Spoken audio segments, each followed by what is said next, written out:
At the top, we switch and seal and exhale through the left.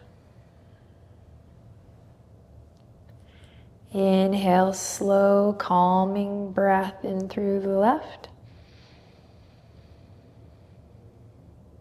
Nice, gentle switch and seal and exhale through the right.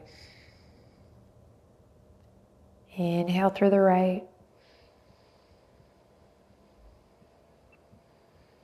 After the inhale, switch and seal the other nostril. So now your right nostril sealed with the thumb.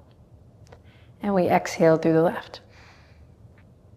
That's it, you got it. Now we inhale in, guide you a couple more rounds, especially for those who are new. We inhale in through the right. Slow and long breath. Through the left. We pause at the top of the breath. We switch and seal the other side and breathe out through the right.